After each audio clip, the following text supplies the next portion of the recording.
Mellow Moon Stories. The Elephant Who Collected Gentle Thoughts. The first gentle thought arrived on a breeze that barely stirred the leaves.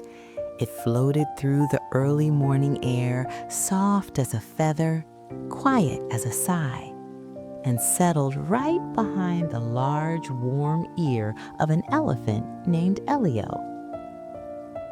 Elio did not notice it at first. He was standing beneath a tall fig tree at the edge of the savannah, enjoying the way the sun felt as it slowly warmed his gray skin.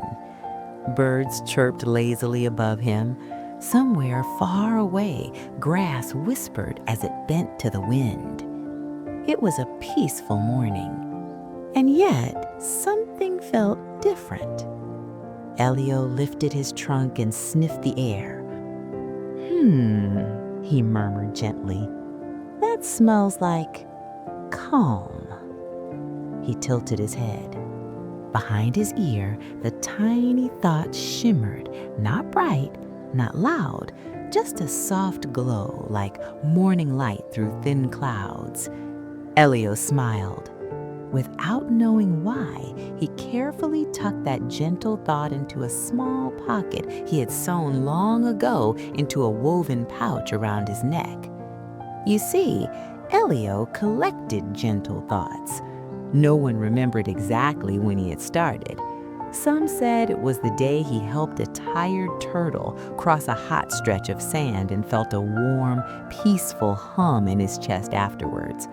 Others thought it was when he stood quietly beside a crying calf during a thunderstorm, letting his calm presence do the talking. Elio himself only knew this. Whenever kindness happened, a gentle thought appeared, and when it did, he saved it. Elio was a kind-hearted elephant, the kind children might imagine hugging in their dreams. He walked slowly, not because he was tired, but because he liked noticing things. The curl of a leaf, the way shadows stretched and yawned, the soft drumbeat of his footsteps on the earth.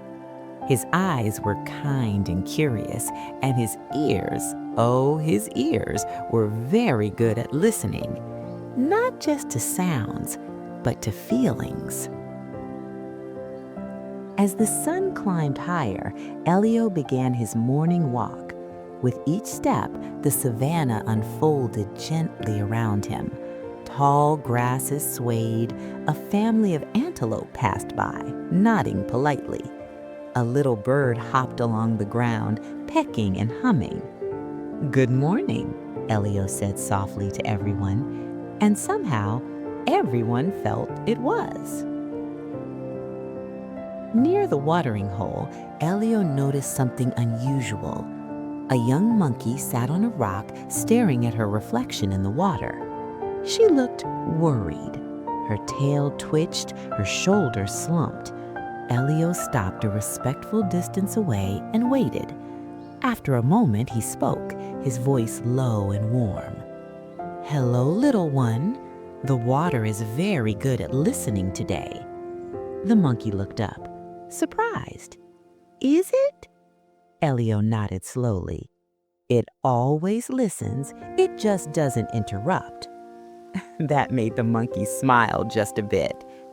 "I'm supposed to try climbing the tall baobab tree today. Everyone else can do it. I keep slipping." Elio thought carefully before speaking. Trees are patient. They don't mind how long it takes. The monkey breathed out.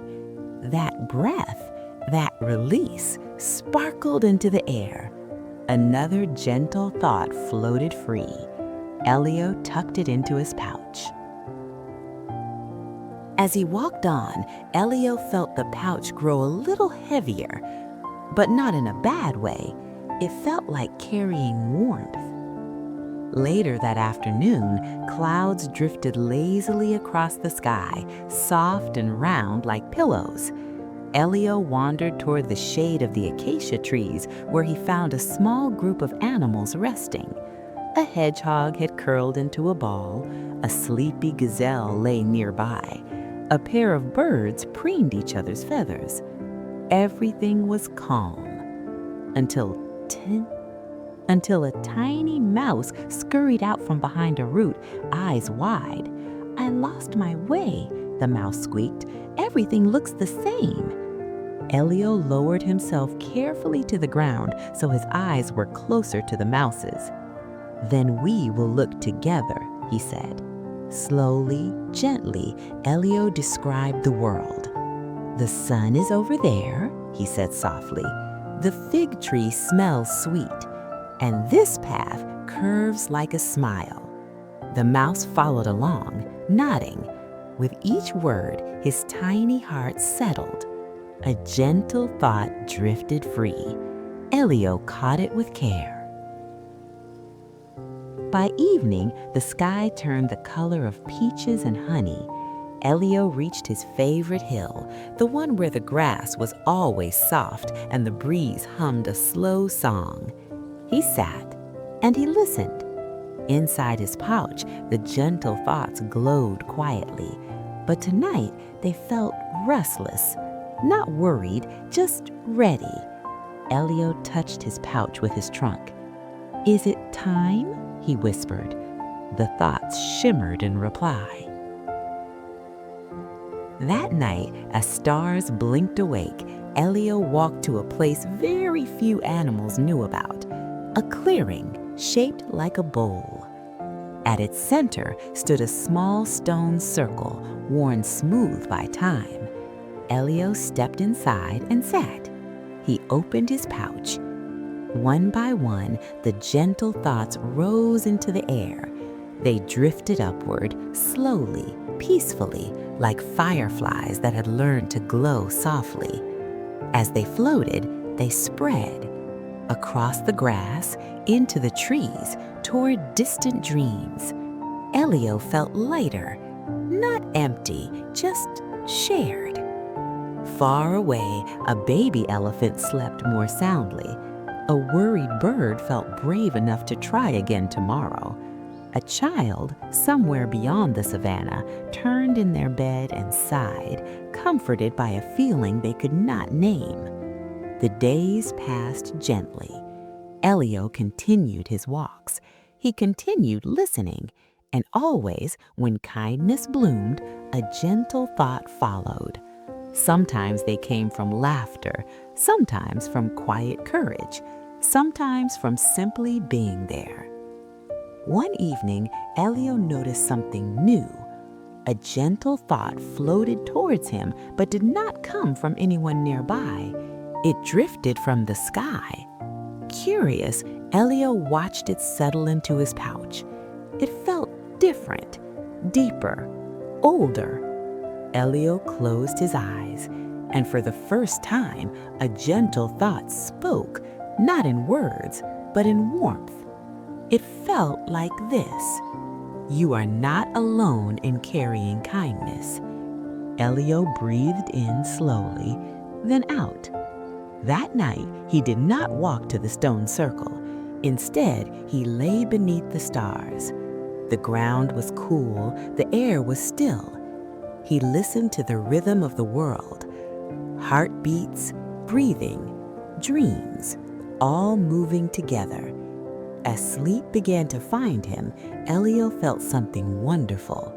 Gentle thoughts were not only things to collect, they were things to feel, to rest in, to let carry you. Elio curled his trunk close, his ears relaxed. The savannah hummed softly around him like a lullaby sung by the earth itself. And as his eyes slowly closed, one last gentle thought drifted free. Not to be saved, not to be shared, just to be.